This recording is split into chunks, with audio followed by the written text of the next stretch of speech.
Man, do we have an absolute blockbuster to get into today. The combat sports world is just buzzing right now, and for good reason. We're looking at a huge official announcement from UFC CEO Dana White that just cemented what's going to be the absolute best MMA summer we've seen in a decade. We're talking massive stakes, incredible matchups, and, the return of a guy who literally changed the entire landscape of the sport. The energy is off the charts, so let's just dive right in. Before we get to the roar of the crowd, though, let's just pause for a second. 5. It's a stark, heavy number. It has been exactly 5 agonizing, tumultuous years since we last saw the sport's biggest stars step foot inside the Octagon. I mean, think about how much the sport has evolved since then. Think about the physical and mental toll of a half-decade away from the highest level of competition. 5 years is an absolute eternity in mixed martial arts. But the wait is finally over. On July 11th, under the bright lights of Las Vegas, Nevada, at UFC 329, Conor McGregor is officially making his highly anticipated return. And who's standing across from him? None other than the legendary Max Holloway. We're talking about a spectacular welterweight clash between two absolute icons of the sport. The sheer magnitude of this matchup really can't be overstated. It's a non-title fight, sure, but let's be honest, the stakes feel as high as any championship bout we've ever seen. Section 1. 5 tumultuous years away. To really understand the gravity of this comeback, we need to trace the complexity of the last few years, because McGregor's half-decade absence has been anything but a quiet retirement. It's been a complex, frankly chaotic chapter. It all started back on July 10, 2021, when McGregor suffered that devastating TKO loss to Dustin Poirier, taking a step backward in the final seconds of the first round and breaking his leg. That alone is a career-altering injury. Then, he was scheduled to finally return at UFC 303 in June of 2024 against Michael Chandler, but he was forced to withdraw due to a toe injury.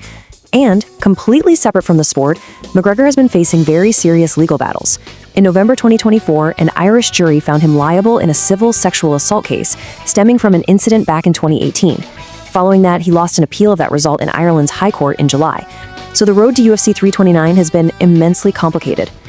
And inside the cage, the statistics paint a pretty challenging picture too. McGregor's recent run is 1-3 in his last 4 appearances. Yes, he achieved historic greatness in 2016 by becoming the UFC's very first simultaneous double champion when he captured the lightweight title against Eddie Alvarez. He then reached the pinnacle of global sports by boxing Floyd Mayweather in 2017. But upon returning to MMA, well, the results have been incredibly tough. Make no mistake, despite his monumental status, McGregor is walking into UFC 329 with his back firmly against the wall. Moving on to Section 2, the 2013 rematch history. Now, what's really interesting about this is we aren't just looking at two massive stars colliding. We're looking at a rematch with deep history.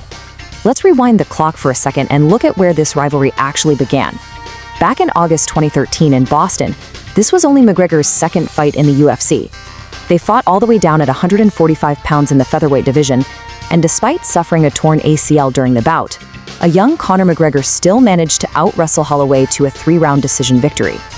Fast forward 13 years to July 2026, Las Vegas. They're fighting at a totally different weight, 170 pounds at welterweight, in a massive, high-stakes non-title bout. They were highly touted prospects back then. They are absolutely bona fide legends now. Section 3, Tale of the Tape, Current Status. If we want to understand how this highly anticipated rematch is going to unfold, we need to look strictly at who these fighters are today. Both veterans bring immense experience, but entirely different recent trajectories. McGregor, at 37 years old, holds a 22-6 record. While the vast majority of his career took place at 145 and 155 pounds, he's no stranger to welterweight. He's actually fought at 170 pounds 3 times, famously including his 2 absolute wars with Nate Diaz. On the other side, Holloway, also a former featherweight champion, brings a staggering 27-9 record. Holloway made a permanent move to lightweight in 2025, going 1-1 since that transition. And most notably, he's coming off a grueling, hard-fought 5-round decision loss to Charles Oliveira just recently in March. So Holloway has been deeply active in absolute battles, while McGregor has been away for half a decade. Section 4, Co-Main Event Clash. The UFC has really stacked the deck for this one. The main event is historic, but the undercard is absolutely electric on its own. Right before our main event, we've got a pivotal lightweight showdown. Paddy Pimblett is stepping into the Octagon against Benoit Saint Denis. This is a brilliant contrast to momentum. Pimblett is returning for the first time since January, in desperate, urgent need of redemption after suffering his very first UFC loss at the hands of Dustin Poirier. Meanwhile, Benoit Saint Denis is an absolute freight train right now. He's riding a massive 4-fight win streak, most recently defeating Dan Hooker down in Australia. It's the classic narrative, right? A fighter fighting to regain his hype against a rising contender who wants to steal the spotlight entirely. When you take a step back and piece all of this together, it becomes crystal clear.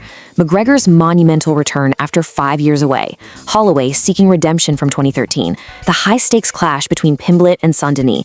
This card single-handedly elevates the entire season into a historic, unforgettable era for combat sports. It truly does cement the best MMA summer in a decade. We're literally witnessing chapters of sports history being written right before our eyes, with every single storyline converging on July 11th in Las Vegas. And so, we arrive at the ultimate question, the one hanging over the entire combat sports world.